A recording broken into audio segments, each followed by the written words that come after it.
Hello and welcome. I'm your host, Claire Markwick, and this is Real Life Business.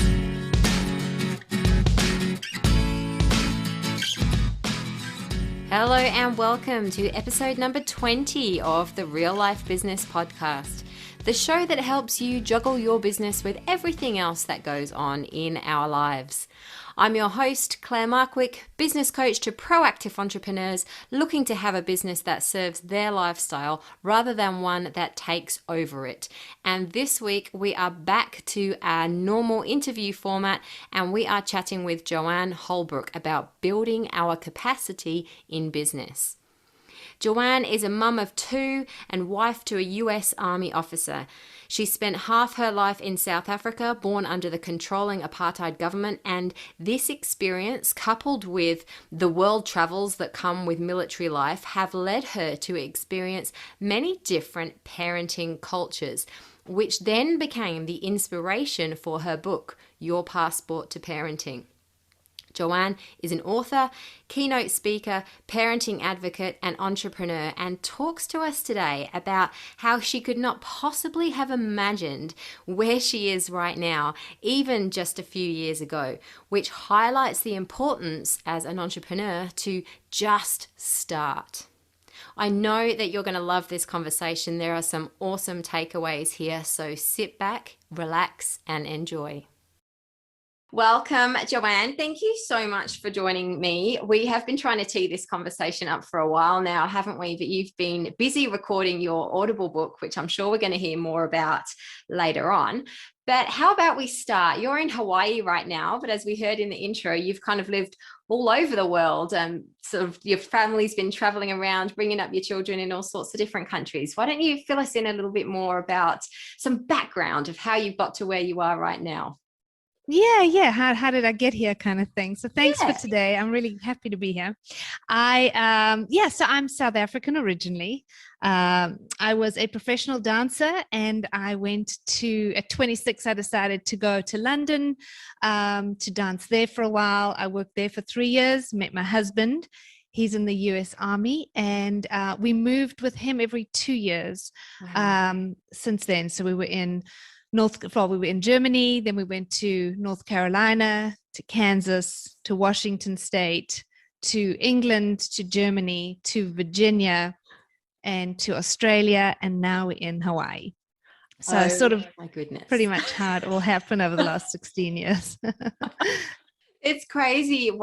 Growing up, my dad was in banking, so not military at all, but in banking, and we moved around the UK a lot, so it was, I think at one point, my son was asking me just yesterday, how many schools did you go to, Mum? And I was trying to work it out. It would have been at least 4 primary schools. And by secondary school, we'd stayed put. But it's a big deal, isn't it, moving around? And that was just moving from town to town in one country. But moving countries, not only moving yourself, but moving kids, moving your entire life. I mean, I guess it's something you kind of get used to, do you? Or is it still a big thing?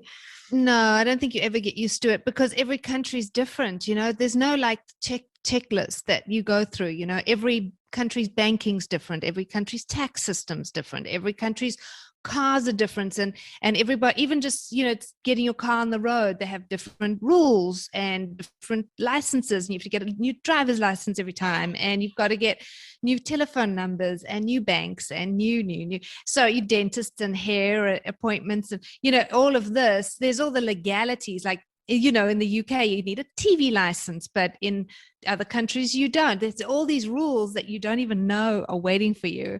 So I don't think you can get used to it. I think you just get better at asking the questions. Yeah. You know what to ask, you get burnt. I mean, how many times I've been fined?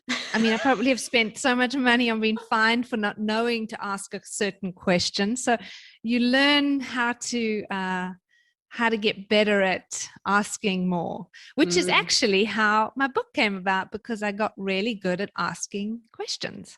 That's sort of how it happened. There's a nice segue there. Why don't you tell us a bit more about your book? Yeah. So basically, exactly what I'm saying. Every time I moved, it would be different schools. Well, the school systems are different. So I really leaned on my community, my new community. I leaned on women, teachers, mentors, all these people. I leaned on them because I needed them to help me get into this new environment. And I only have 24 months to settle my family, put roots down, make them feel like home. You have to make home really quickly. So I would go and ask these parents, hey, how do you do this here? And what's the culture here? And this at school is called this. Well, I didn't know that. What do you do? And you land up asking. And I got into an asking habit that I didn't even realize I was asking people all the time about how they did things. Or if I'd see them doing something, eventually, if I saw a parent doing something, I'd be like, hey, how did you get that? Or one of my original stories in my book is from my landlord who had an amazing relationship with her adult children.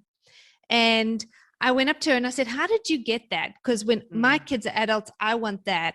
And she gave me amazing advice, which I put in my book too. So, all over the world and different cultures and different incredible people, they have amazing things to share that I implemented in our family and shared with other people. And slowly the stories just came pouring out of me. That's awesome. Yeah.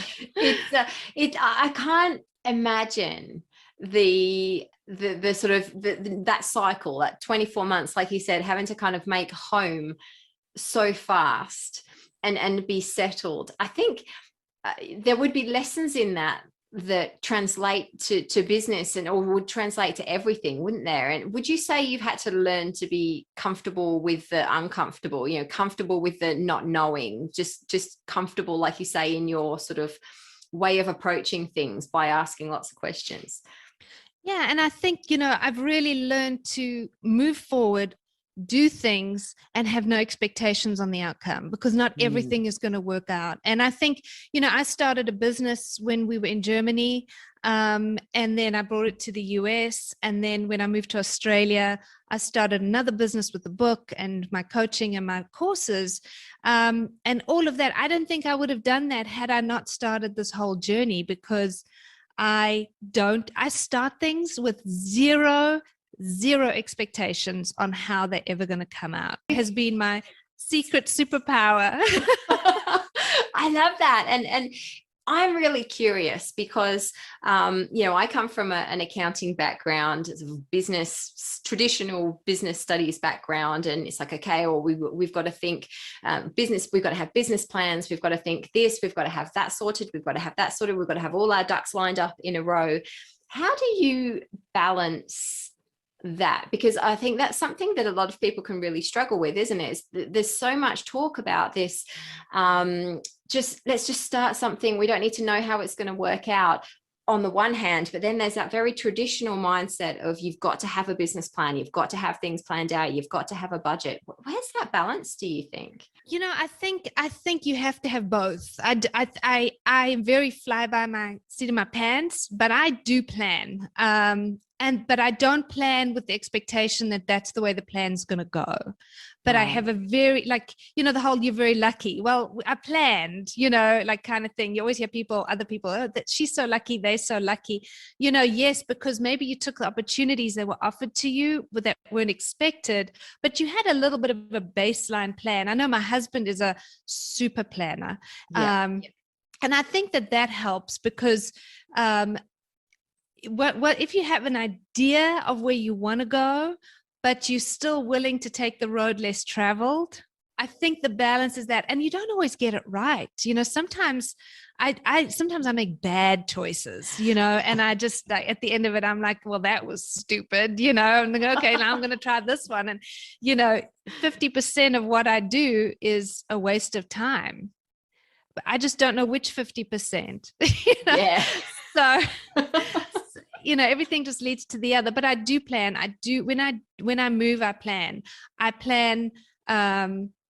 My family. How am I going to get them settled quickly? I plan my book. I gave myself a timeline. what happened in that timeline was chaos. It was just all over, and it was just me going in directions that I didn't know, but I had a timeline. So there is a balance on that. You're absolutely right. And I think you have to dream and have big dreams and big goals and big planning, but you also have to make sure that you allow the unexpected to come, because sometimes things come that you couldn't plan for and you couldn't dream. I mean, I've just been put into multiple languages, translated into multiple languages. I couldn't have dreamed that 2 years ago. And, had I not been open to things coming in, I would have probably not opened that door. And it's interesting, isn't it? Had you had thought that, or had you had known that at the point of writing, it might have even determined or contributed to how you wrote, or not, in as much as thinking, oh, well, what's that going to, when that gets translated into that language, what's that going to mean? Maybe I shouldn't share that story, because that, and it could have caused all kinds of issues, couldn't it? So I think that's a great example of just, I could not agree more. Yeah, absolutely. And it would have. And I actually started writing just so that my daughter and my son would have the stories one day when they were adults. That's how the book started. And it didn't start. Then I thought, I'll just do this. What? I met a writing coach who introduced me to a publisher. And I was like, well, I would just, as long as I die one day with my book on my shelf, that's enough for me. And then it became, oh, wait a minute. What if I helped one family just find a little balance and a little more fun in their lives? And then it became like, well, what if I helped 10 families? And then my publisher said, your book is a course. You should absolutely bring the course to life. No, I'm not doing that. Never. It's just a book. It's going to be on a shelf. That's it. And slowly I had to build my own capacity to be able to hold the space of a book, an author, which was a new role. I'd never thought of it of myself like that. And then I had to be like, oh, okay, but now I'm a coach and a facilitator, and I do these courses, and my capacity had to grow. And that was the most interesting part of my journey, I think, was the fight that I had of no, but then everything just leading me to that, and finally launching my courses this February. That was the hardest growth point. Isn't that interesting? And now these aren't the words you said, so please, if it's the wrong words, please forgive me. You've gone from mum writing a story, collating stories, writing stories that you want your kids to be able to read when they're older and look back on, and and feel something when they read them, to author, to, like you said, then it's upscaling again to course creator, coach, facilitator, upscaling again. They're big steps, aren't they? There's a lot that goes on behind the scenes in those mindset jumps. And it's in 2 years. And, I actually decided to take this month off so that I could just stop, because I'm on this wheel of excitement and letdown and failure and success daily. And, unfortunately, in all business, we all have these dreams, but we never stop and go, oh, I made that milestone, or I made that milestone. I published the book in Australia. I remember the box arriving, and I never sat down and had a glass of champagne and went, this is my box of first books. It's a big moment. I went, right, where am I going to be? And I just went on, and I hit the next milestone. I was like, right, where can this milestone take me? And I just went, and I decided, it's been 2 years now since I started writing the book. So a year published, 2 years exactly that I made the decision to write the book. And I thought, I'm just going to stop and see where I want to go from here. And what's coming up is just really interesting, of like, oh, I've done all that. Like, it's just enormous to just give yourself that opportunity to go, what did I do right? What did I do wrong? Maybe have a glass of bubbles and go, you know what, you did it regardless, but it is interesting to allow yourself to see the growth that happens slowly. I mean, I'm sure with your business too, it's if you went back to your beginning, Absolutely. And now. I haven't taken this a month off consciously to reflect on my business and think about my business, but I have scaled things back because we've been going through other things that, you know, my son needed my attention, sort of thing. So I've been focusing a lot on him, and unconsciously that's given me the space to think about my business and to think about, well, what parts of it do I really love? What parts of it don't I love? What parts of it could I improve? What parts of it do I want to focus on? And it's really interesting, isn't it, when we do give ourselves that little bit of headspace, all these ideas start to come, don't they? And we were talking just before we sort of started recording about our book, You're a Badass at Making Money. It's been the book recommendation of a couple of episodes. So I was like, right, okay, I better listen to it. And in that, she talks about the power of putting ideas out there to the universe, kind of thing. And it might sound a little bit airy fairy. And I know that if I go back 5 years, the 5 years ago version of me would have just been like, but I think when you do start your own business, or when you do start a project, you've got to, like you said earlier, you've got to open yourself up to opportunity, haven't you? And you've got to be prepared to take one step forward without knowing necessarily what the outcome's going to be. You've just got this idea of what you want the future to look like, but you don't necessarily know how you're going to get there. I think it's a really brave thing to do, isn't it? It is. And you know, a few years ago, I was working in a marketing department for an events company in North Carolina, and we were having an event, and I decided it was for children, children's organization, and I decided to email Hershey's. And I had this thing called the dream list, and on it I would email. And for Easter I emailed Hershey's, and every day I emailed them and I said, hey, we're having this event, we'd love you to be there. And eventually they sent me a mail back and they said, okay, please stop messaging us. And then the next minute my boss starts calling me and she's like, there's a truck that's just arrived and they've got all these Hershey's products outside. Where we're going to store them? And it was all for this Easter event. And from that day, I realized and every day I used to email someone different. Like, what if I can get this from this? And what if I can get this for this kids? And I would be doing this. And with my book, I took the same thing. I decided every day I do something that sounds outrageous. Mm-hmm. I have a dream list, and I either mail my book to someone, I email somebody that terrifies me, and I do it. And the minute I hit the send, I disconnect from it. There is no attachment. There's no anything like that. It's just called my dream list.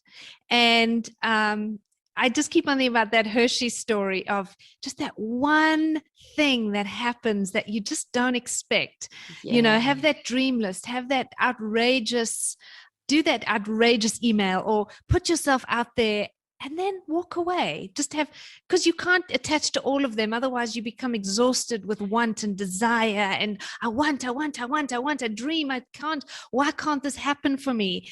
And that's exhausting. You can't run a business like that. You know, You have to be able to just be like, nah, what happens, what doesn't. I'm going to open myself up and just walk away. Totally. You know, be grateful for where I am.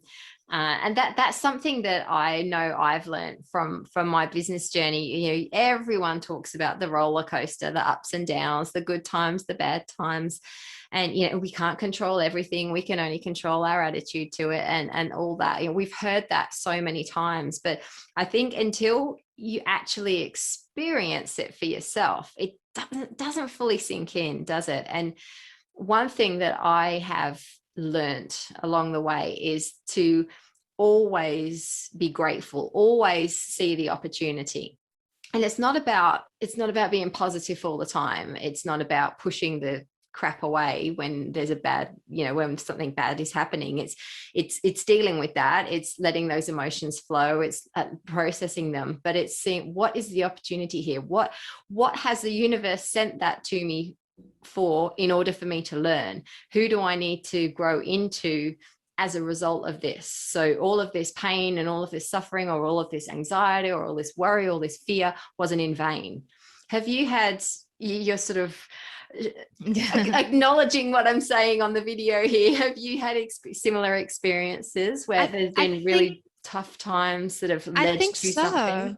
And I think exactly what you've said now about the pain and the suffering, everything else, I can't deal with that. Mm. I don't want to. And I know that, everyone says you have to, sacrifice for your business and you have to. I don't want to. I just want to enjoy this time. I'm having fun. Having a business is such fun. I Yeah. don't want to suffer, and I'm going to make choices that are going to be gentle on me and gentle on my family. And, if I'm, sacrificing and suffering all the time, I want to have fun with this. Yeah. I want to, part of my message in the world is that you need to have more fun being a parent than being a child. And, if I didn't walk the talk, that would just be ridiculous. So I think that's why I do two things. I try and not attach to the outcome. That's my number one. And my number two is I build my capacity. And that is something I'm really exploring lately, is becoming that bigger version of myself, that young me 2 years ago, 2 years ago. But it does feel like the young me, because that girl could only handle the book in her children's hands. My capacity wasn't big enough to handle the book in worldwide distribution and on Audible and in multiple languages. That capacity has grown, and I let that capacity grow naturally. I don't force it, because I'm going to retreat back and make myself small again if I think that it's something I can't handle. So I just, yeah. Sorry, I totally didn't mean to cut you off there. No, I'm just imagining my audience listening to this. If there's people listening to this that have a business, is at a point, and there's a part of them that knows they need to become more for their business to become more, that knows they need to send a scary ass email or have a scary phone call with a supplier they would love to have stock or something like that. What advice would you give to someone like that? How do you begin to grow into the person you need to be? I think that I think that if it's for you, it's going to happen whether you push it or not. And if it's not for you, it's not going to happen. So make the call and be like, I'm going to do my best right now. I'm going to do my very best. And if it's not for me, the door's going to close and I'm going to go find another one. Because that suffering of, I really want this supplier to take my product, I mean, it physically hurts you, it can. And I think that if it's meant to happen, it will, but doesn't mean you sit back and do nothing. It means you have that dream list. You find those people that scare you, you do all that stuff that scares you in the moment, and then you let it go. And that's the hard part, is just doing scary things and letting it go is really hard. It's really hard. I do like how you've sort of approached it. And again, if I misunderstood a little bit of what you said, but it's like doing something every day. So just do a little something every day, like send one email a day, or reach out to one person a day. It's not like you have to sit there and do heaps of scary things. And like you say, physically put yourself under stress and strain and anxiety and pressure day in, day out. It's like, okay, today I'm going to stretch myself and do this. Today I'm going to stretch myself and do that. It's just little things that are going to slowly get us out of our comfort zone, isn't it? And just, I guess, help us stretch into the person we need to be. Yeah. And like today I pitched ideas for some articles for reporters. And that to me is a little scary, because it's really putting yourself out there. Yeah. Well, I did too. And then I made a cup of tea and I hadn't thought about it again until now, because I just let it go. And actually someone was asking me to send me this article that I'd written for this reporter. And I was like, did I? And I couldn't even remember doing it, because I disconnected and walked away so much that I had to like go through my sent items and sort of be like, oh yeah, I wrote this. That's right, I did. But it's nice because I did it. It scared me and it was done.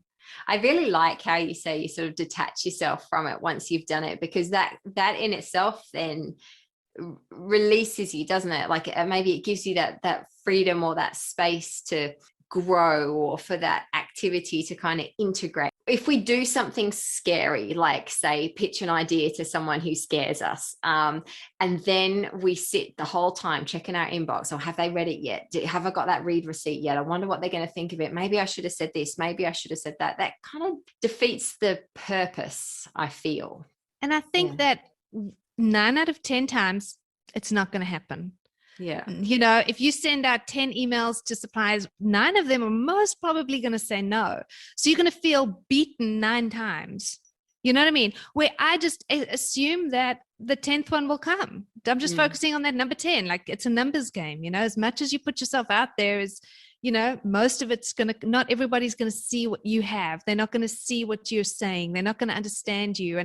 But that one person might. Yeah. You know, and that's the one I'm looking for. I'm not looking for the 9 who don't see what I'm trying to say, you know. So I feel like that detachment is really keeping me sane and happy and all of that. But where has that come from, do you think? Because I think that is a learned skill, isn't it? That not everybody has that. Not everybody has that ability to kind of block out the 9 no's and focus on the 1 yes. I would say, as a general society, we're more likely to focus on the no's than the yeses as sort of proof that, oh, maybe I'm not cut out for this. How do you get that internal strength to say, no, that doesn't matter, they're not right for me? Where do you think that's come from? Or is that something you've always had, do you think?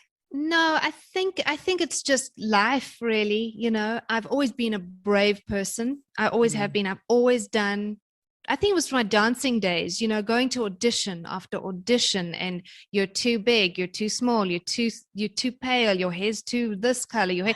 And eventually I went into auditions and I was like, well, it's probably not going to work out, but I'm going to get a free class out of it. I'm not going to have to pay for a professional class, you know, or I'm going to meet someone who's going to help me in a year's time. I never really went into the auditions ever with an expectation that I was ever going to get the job. But it was a free class. And in those days, you know, as a performer, you had to pay for class, and like, yeah, I'll do it. But I also think moving like I've had to close one chapter to start another. And unless you physically close the chapter with all the good and the bad and the missing and the regrets, you can't start the next one. So I think that's also a part of it. And the other thing is I do a ton of yoga and yoga teachers very much disconnect of expectation. And I think all those things together have made that easier for me. Yeah. You know? Yeah. I always ask my guests, you know, what helps you ride the roller coaster of life and business? And I think you've sort of almost answered that there, but what is it for you that's your sort of inner strength? What's that inner drive that keeps you going when things are really tough? I think it's really my kids and husband, to be honest. It's that sacred space, you know, to have the communication lines open enough in the home that I can be anything in front of them all the time. I don't always have to be super mom. You know, everyone's like, you wrote a parenting book, you super mom. No. I think that just having that sacred, that space that you're always safe. And if the world is going crazy and you've had 10 no's, and some of them hurt, I won't lie. I mean, I have had some of them burn. And I can just go into that little bubble of our family and tell my kids I failed hard today. And, you know, they start counseling me eventually, you know, because it's just nice to have that space that the world can't touch you. I think everyone needs a place where the world can't get in, you know, and for me, that's why I'm such an advocate of what I write, because that's what the book is about. It's creating that space of you create your space that is just you. I think that's, you know, awesome. And then you can go out in the world and get burnt and you'll be fine. That's right, because you've got that support. Space is untouchable. No one can break that. Yeah. So I'm okay to go out and dream big and carry on. Yeah, I think I love that. I think that's awesome. And I want to pick up on something that you said there, because I think that again is something that's really important. And it's part of the ethos almost of where this show came from. You said, you're a parenting advocate, you've written a parenting book, but that doesn't mean you're the model mum, or you don't have your sort of like crazy mum moments. Like that still happens. You're human. And I think that's the whole point of what I like to get across in these shows. Even though I'm a coach, like I'm a business coach, like I still have ups and downs in my business. I still need people to support me. I know all the theory of human behavior. That doesn't mean I operate perfectly every time. And I think that's something that we can sort of, that can be something else, another weight on our shoulders, doesn't it? It's like I'm a PT, I'm a gym instructor, I'm a cafe owner, I'm a shop assistant, I'm an accountant. We've got to do everything perfect because that's what we are, but that's just not real life, is it? I've really been exploring that lately with the whole perfectionism thing, which is so boring nowadays. And anyone who, I see people, someone called me a perfectionist the other day, and I was so offended. Yeah. And I came home and I said to my husband, how could that offend me so much? I mean, I came home and I felt like they had just told me like I was ugly and I dressed funny. It was just that. And I realized that for me, like, the idea of perfectionism is trying to find the faults. It's not trying to be perfect. It's trying to see how many faults you can find to fix. And I don't think that is what any business owner should be doing. I don't think perfectionism is something we should be striving for, because it's a negative emotion for me. It's a negative. It's got fear. It's about finding faults in things. It's not just enjoying what you've done. And I mean, business owners underestimate themselves every day because they have done something big. Just look at the big stuff. And yes, there's going to be faults. Yes, you're going to be scared. That comes with it. Don't do big things and think that you're not going to be scared and there's not going to be fear and you're not going to, look bad sometimes. And sometimes people are going to watch you fall down, but the big thing is you started. And I think that the coffee shop owner and the business owner and all of that, if they just focus on what is not perfect, which is what perfectionism is, that they are that's going to be a lot of stress that they don't need to add to an already busy life. It is, isn't it? It's again, we've talked about a few different points on this issue. It's balance, isn't it? Because I'm a big believer in what we focus on is what we get. So if we're constantly focusing on our problems, on our flaws, on the things we find challenging, if that's what we're focusing on, we're going to get more of that. The universe is going to throw more of that at us because that's what we're choosing to focus on. We're going to notice all the things that are wrong. But at the same time, that doesn't mean that we can't improve. Does it? It doesn't. And I think again, like there can be this very black and white. It's like, well, if I can't focus on the things that are wrong or that I'm not good at, how can I grow? But we can't we? We've just got to shift our mindset a little bit. And again, that sort of comes back to what you were talking about earlier with your capacity and your willingness and openness to experience something that you can't quite fathom how you're going to do it yet. You just know you've got to grow into that person. Yeah. And I think you do have to just build your capacity. I really feel like that is what it's all about, is just stretching yourself to the point that it feels uncomfortable.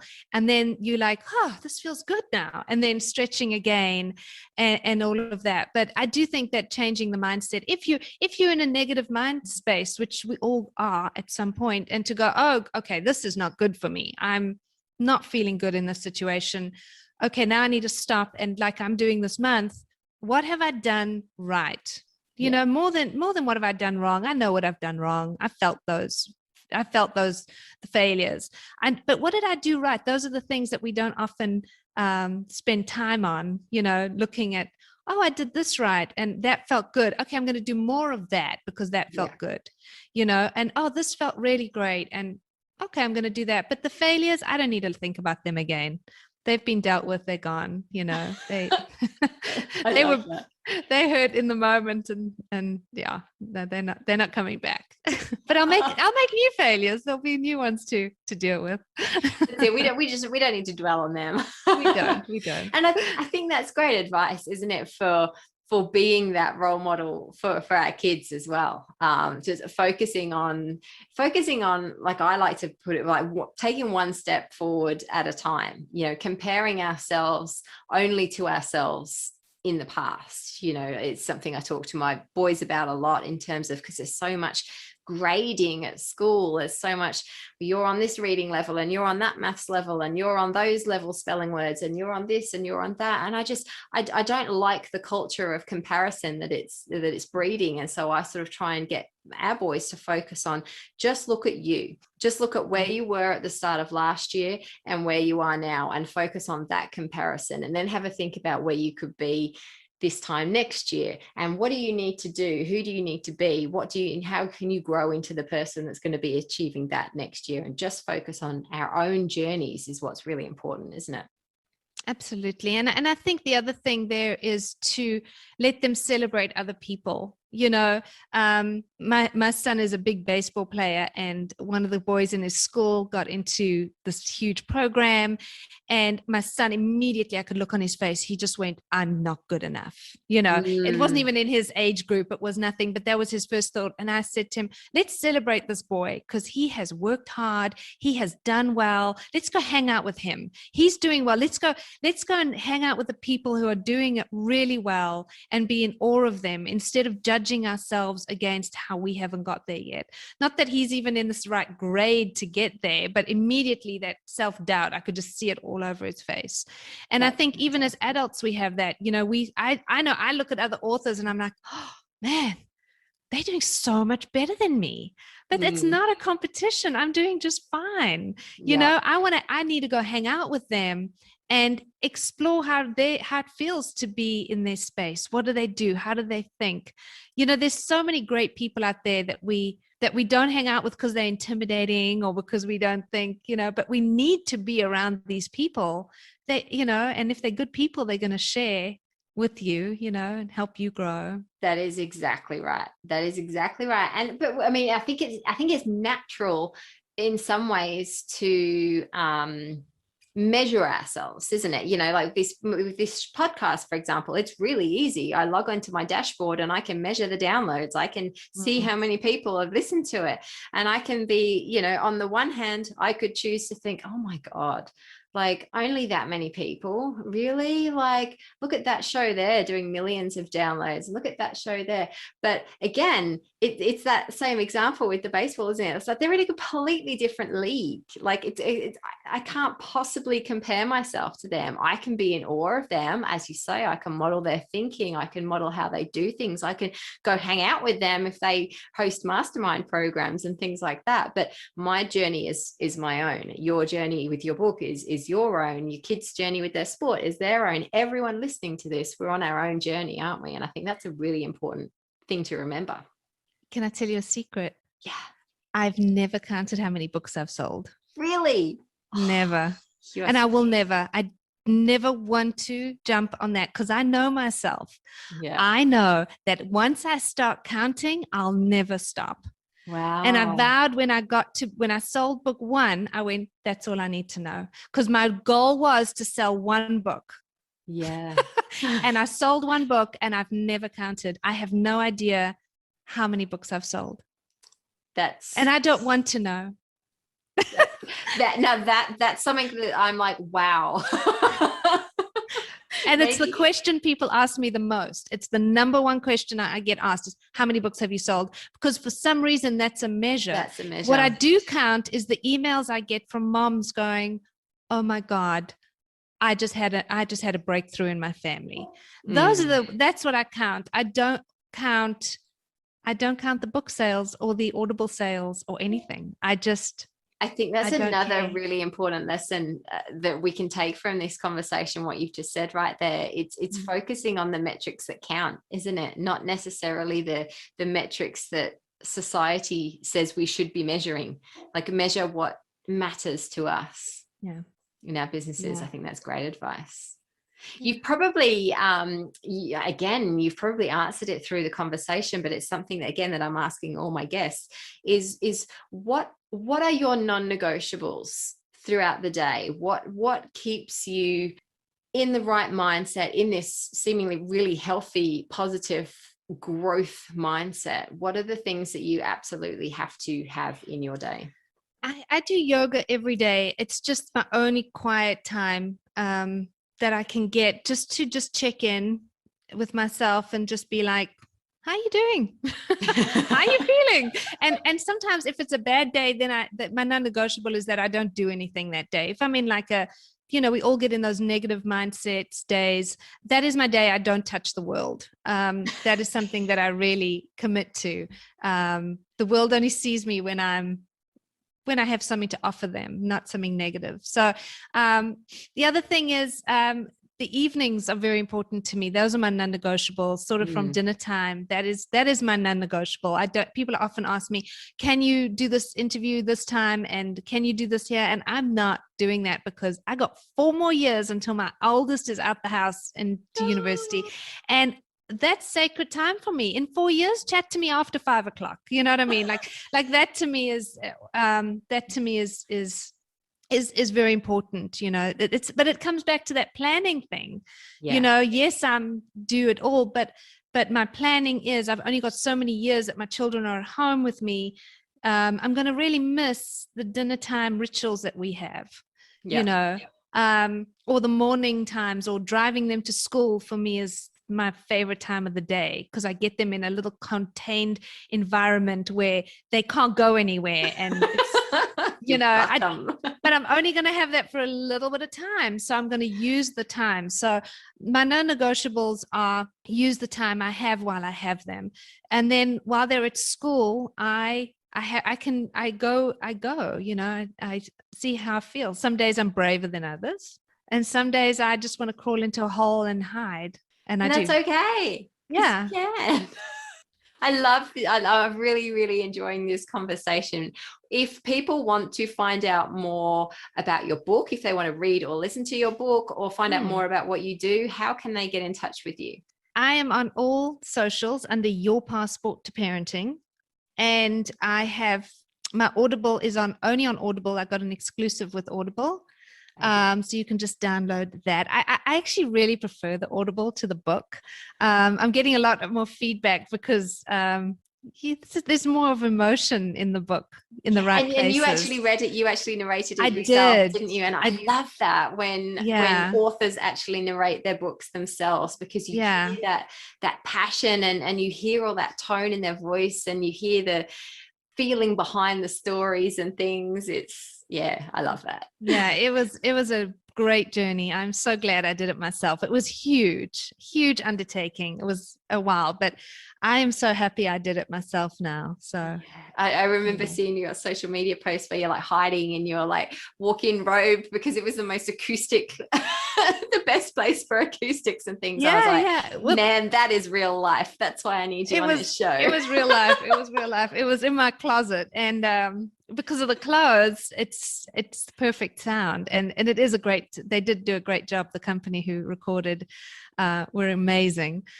So it was good. We have these like well, I do anyway, these sort of images of these people reading their books in this like fancy studio with all this equipment and things around them, and you're like, no, just me with my jeans and my trackies and the dog sitting outside and the cat scratching on the door. No, it was all real life. So I love it. Now I'll post all the links to your contact details and everything in the show notes to the episode as well, so anyone can just click on that and get in touch with you very easily. But before you go, I did spring some my 5 hot questions on you at the start of this. So are you ready for some quick fire questions? I am. Awesome. Now, obviously, other than your own, tell us about a book that you would recommend everybody read. Oh, I have no doubt with this one. It's my favorite book of all time. It's called The 4 Agreements by Don Miguel Reese. I have read it probably 10 times, and every time I've read it, it sounds different depending on what's going on.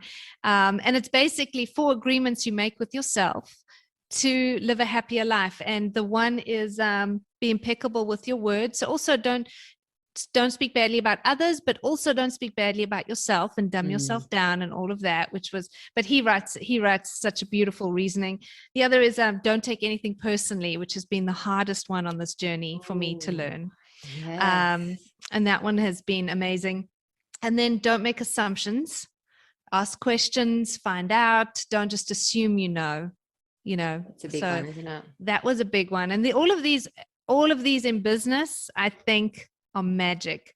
And then the other one's always do your best, understanding that will be different each day. So when you're ill versus when you're having a great day, but if you can go to bed every night knowing you did your best, you release yourself from regret. Yes, that's so important, isn't it? So I think that's my favorite book of all time. And I think in business, I lean on them all the time. That's one for my Audible list. It's wonderful. It's wonderful. What about a song? This can be a challenging question for some. What about a favorite song of all time and why? I don't have one of all time. I'm a musical nut. I love musical tunes. So right now I'm still into the Greatest Showman soundtrack.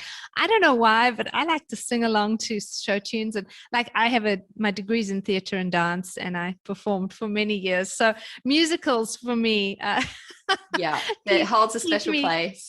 They're just happy. I just like happy music, and my old days in the theater. So I definitely say that right now.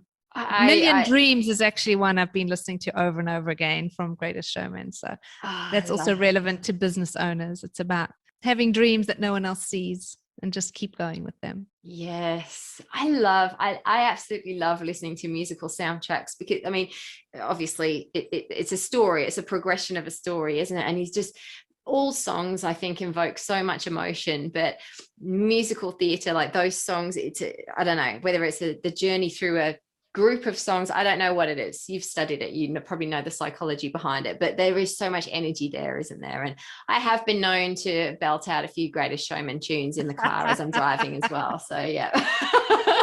So you get it. You understand. Totally get it. And then looking in the rearview mirror, I'm seeing like my 8-year-old going, "Oh, mom," like hands over his ears. You're so uncool.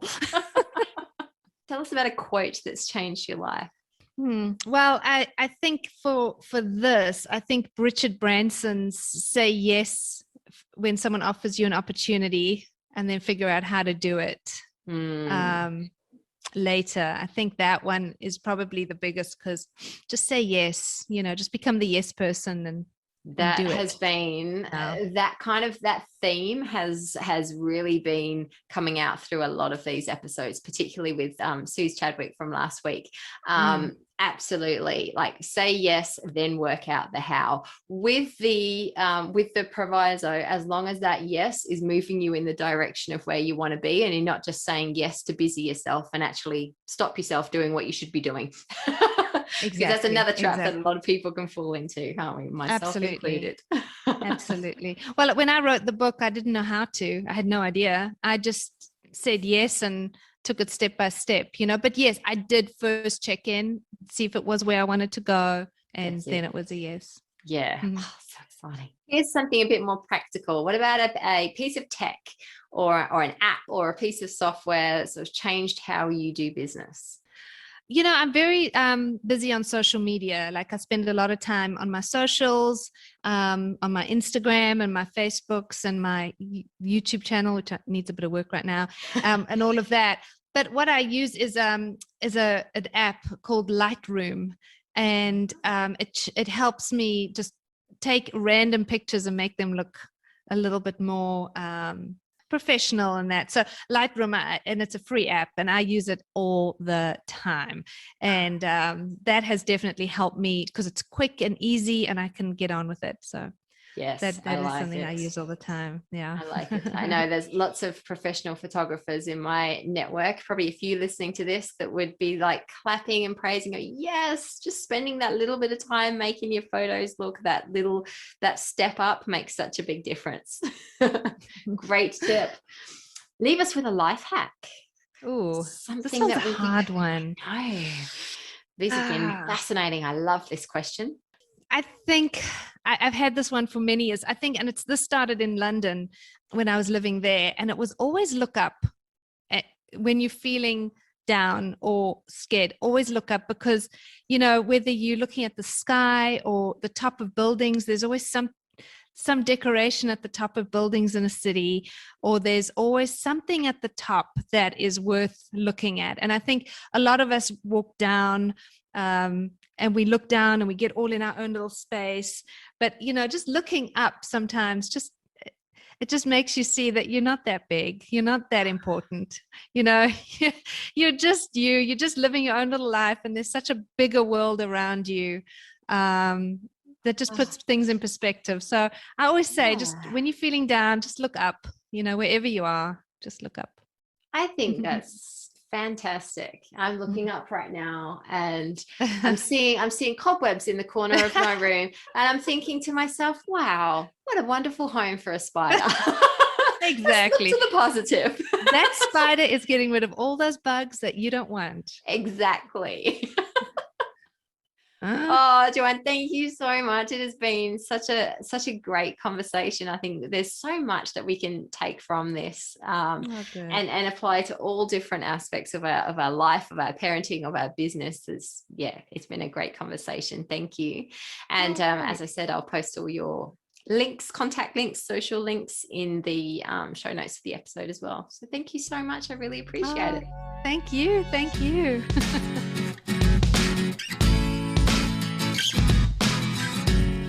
That's a wrap to episode number 20. Guys, what did you take away from that conversation? There was so much gold, wasn't there? If you've listened to my shows before, you'll know that I pick my top 3 takeaways from each conversation to highlight at the end of each episode. But this week, I'm really struggling. I think first and foremost, the one that could easily have slipped through unnoticed, but it's a really big deal for me, and one that I focus a lot on with my one-on-one clients and talk about a lot in workshops, and that is to celebrate the small wins along the way. We don't have to wait for everything to be done.